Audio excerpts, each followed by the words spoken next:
السلام عليكم ورحمة الله وبركاته.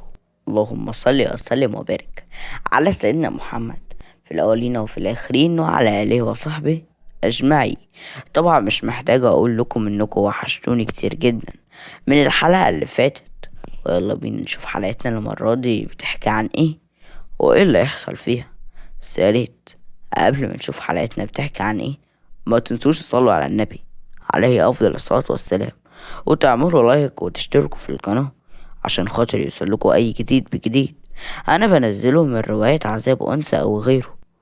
ويلا بينا نشوف ايه اللي هيحصل في حلقتنا النهاردة، وايه اللي هيحصل مع البنت الأميرة، وايه اللي هيحصل مع آسيا وجاسر وجبل وحازم وباقي أبطال روايتنا.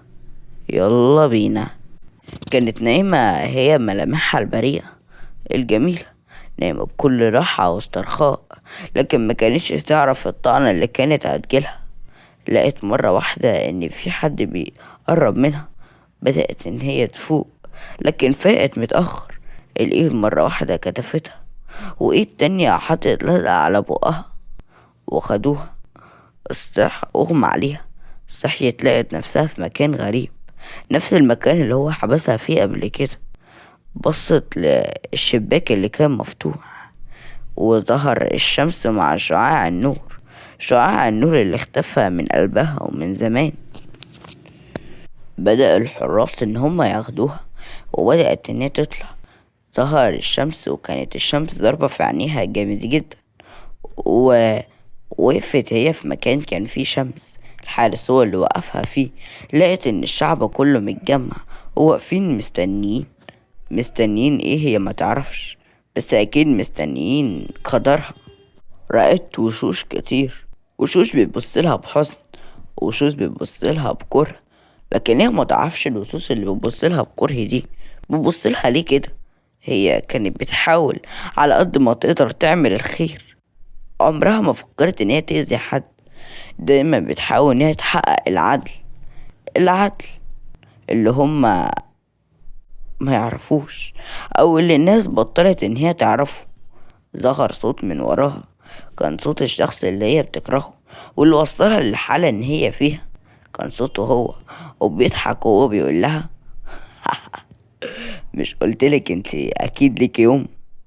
بصت له هي بعصبية، وهو بدأ ان هو يربطها من ايديها، وربطها كمان من رجليها، لكن كان رابطها ومخليها واقفة. كان هو ورا ظهرها، لف دراعاته حوالين رقبتها، وبدأ ان هو يتهامس في ودنها وهو بيقول لها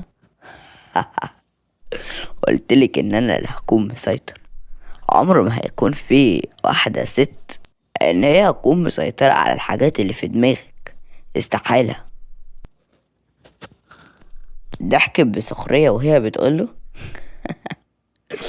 انا لما كنت في الغابة كنت بعمل حاجات ومريت بحاجات انت نفسك ما تقدرش انك تمر بيها، ولو كنت مكاني كنت مت من اول ثانية تعرضت ليها.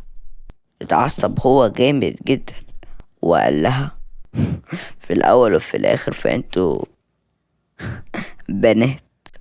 بدأ ان هو يطلع سيف وقال لها هتضربي بالسيف ده، وكل هنا هيكون عادي، محدش هيقدر يمنعني لان انتي بنت. انت واخد الموضوع غلط جدا صدقني، وانا محدش هيدافع عني، فدي حاجة مش تخصني ولا حاجة ليه انا ليا دعوة بيها اصلا. كلهم صدقني مش هاممني، المهم ان ربنا معايا. الرسول صلى الله عليه وسلم أمنكوا على النساء والورد، انتوا بتقتلوا الورد بإيديكوا، الرسول هيكون شاهد عليكم يوم القيامة. اتعصب هو جامد جدا، ومسك السيف وغرزه في ظهرها. واحد، اتنين، تلاتة. غرزه مرة واتنين وتلاتة، كان بيغرز بكل قوة. اما عينيا فتحت بقها بصدمة، وبدأ الدم ان هو ينزل. سابها هو، والسيف اترمى جنبها. كان الفستان الأبيض بيتغوى حواليه الدم. الفستان الأبيض بيتغرق بالدم، والوردة بتتلوث حواليها من الدم.